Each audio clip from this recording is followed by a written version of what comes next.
آئی بروز بنوانا کیسا ہے؟ اگر زینت کے لیے ہو اور اگر شوہر کی خوشنودی کے لیے ہو۔ ویسے ہی عورت کو فل باڈی ویکسنگ کروانا کیسا ہے؟ پارلر میں جا کر یا گھر میں دوسری عورت سے شادی بیاہ کے موقع پر۔ ایسے ہی نیل پالش یا میک اپ لگا کر وضو یا غسل کیا تو کیا حکم ہو گیا، اور نماز پڑھ سکتے ہیں یا نہیں؟ اور سر کے بالوں پر پرماننٹ کلر کیا تو وضو اور غسل کا کیا حکم ہے؟ ویسے ہی بالوں کو اگر ہائی لائٹ کروایا تو غسل اور وضو کا کیا حکم ہوگا، اور نمازوں کا کیا کرے؟ دیکھیے اے برو یعنی بھویں تو ان کا بنوانا کیا آج کل فیشن چلا ہوا ہے کہ وہ اس کو نشواتی ہیں، نشوا کر کے بھووں کو جو ہے وہ پتلی باریک کر کے میں اضافہ کرنا چاہتے ہیں حسن میں۔ تو یہ چیز وہ ہے کہ جس پر لعنت آئی ہے۔ رسول اکرم سید عالم صلی اللہ تعالی علیہ وسلم کی حدیث پاک ہے، آپ نے فرمایا کہ بھوں نوچنے والی اور نشوانے والی دونوں پر اللہ کی لعنت ہے، یعنی جو نشواتی ہیں بھوں کو اور بھوں کو جو نوچتی ہیں، ان دونوں پر اللہ کی لعنت ہے۔ تو جس چیز سے لعنت ہو وہ شوہر کی خوشنودی کے لیے بھی عورت جو ہے وہ نہیں کرے گی۔ ہاں بھوں اگر بہت لمبی ہو گئی ہو کہ آنکھ میں جانے کا خدشہ رہتا ہے تو اس کے کترنے میں تھوڑی بہت کترنے میں حرج نہیں ہے، لیکن وہ نشوا کر کے یا کتروا کر کے خوبصورت جو بنواتے ہیں تو اس میں شرعاً ممانعت ہے۔ نچوائے نہیں، صرف ٹریم کرے یا استورے سے اگر صاف کرے تو اس کے لیے کیا ہو؟ جب نچوانا منع ہے وہ اسی لیے ہے کہ اس کو اللہ کی بنائی ہوئی چیز میں یہ تغییر ہے، تو اسی طریقے سے وہ اس کو استورے سے صاف کروا دینا یا یہ کہ کینچی سے بالکل چھوٹا کر دینا، یہ بھی تقریباً اسی حکم میں آئے گا۔ اس وجہ سے ان باتوں سے بچے۔ اور نیل پالش کے بارے میں پوچھا گیا تو نیل پالش جو ہے جب ناخن پر وہ لگاتے ہیں تو ایک جرم سا اس پر بیٹھ جاتا ہے، یعنی اس کے نیچے پانی نہیں پہنچتا، کیونکہ نیل پالش جو ہے مہندی کے کلر کے جیسا نہیں ہے کہ مہندی لگائی جاتی ہے اور پھر مہندی کا جرم چھڑا دیتے ہیں تو صرف اس کا رنگ جو ہے ناخن پہ یا کھال پہ رہتا ہے، بلکہ وہاں نیل پالش میں باقاعدہ پالش جو جس طرح پلاسٹر کیا جاتا ہے ویسے ہی ناخنوں پر وہ پلاسٹر کے جیسے وہ پالش ہوتی ہے، اس کے نیچے پانی نہیں پہنچتا تو نہ غسل ہوگا نہ وضو ہوگا۔ اور کیا میک اپ میں؟ اب میک اپ میں کہ اگر چہرے وغیرہ پہ پاؤڈر لگایا ہے یا اور کوئی ایسی چیز زینت کے لیے لگائی ہے اور وضو کیا اور اس کو چھوڑا دیا کہ پانی جو ہے جلد پر، یعنی کوئی ایسی چیز جلد پہ ناخن میں لگانا کہ جس سے نیچے پانی نہ پہنچے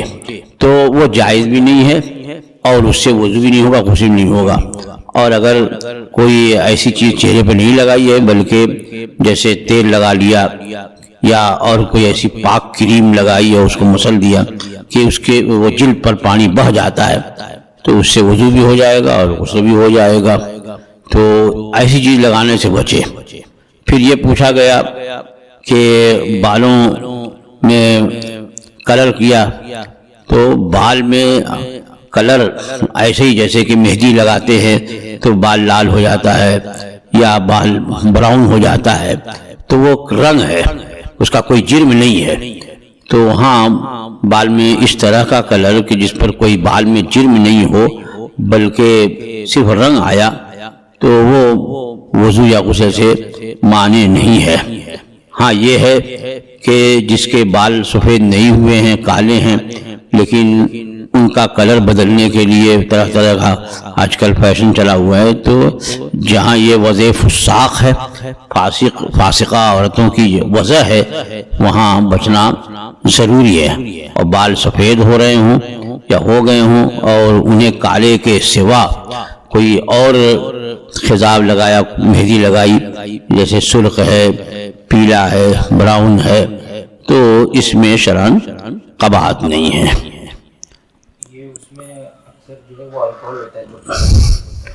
ہاں، یہ بتایا گیا ہے کہ جو کلر لگایا جاتا ہے اس میں الکوہل کی آمیزش ہوتی ہے، تو اگر کوئی بھی الکوہل یا کوئی بھی چیز اس خضاب میں اگر ناپاک ہے تو اس کا لگانا جائز نہیں ہوگا کہ ناپاک چیز کا بدن پہ ملنا ہوا، اور یہ تھوڑی دیر کے لیے صحیح لیکن اتنی دیر کے لیے بھی ناپاک ہونا یہ شرعاً منع ہے۔ تو ناپاک چیز نہ لگائیں، پاک چیز جیسے مہندی ہے، یا خود آپ اپنے ہاتھوں سے کوئی ایسا لکوڈ بنائیں کہ جس کا کوئی بال پر جرم نہ آتا ہو، بلکہ صرف کلر آئے اور جرم چھوٹ جاتا ہو، جیسے مہندی لگا کر کے دھو دیتے تو مہندی چھوٹ جاتی ہے، صرف رنگ باقی رہتا ہے، تو اس میں شرعاً ممانعت نہیں ہے، نہ کوئی قباحت ہے۔ کیا کرتے ہو؟ ہاں، یہ سوال تھا کہ بدن سے بال کا دور کرنا، تو بعض جگہ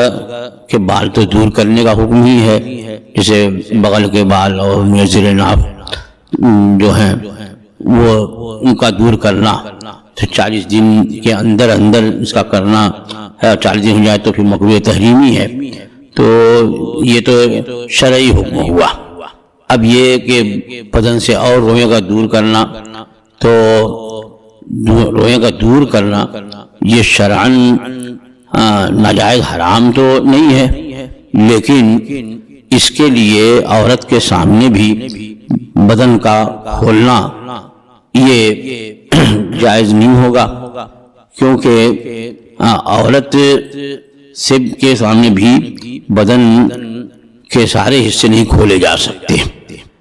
ہاں، جب علاج کی ضرورت ہو تو معالج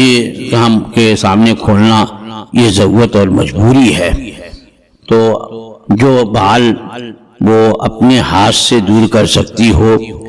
اور شرعاً وہاں کوئی قباحت نہیں ہے، جیسے بازو کے روئیں ہوئے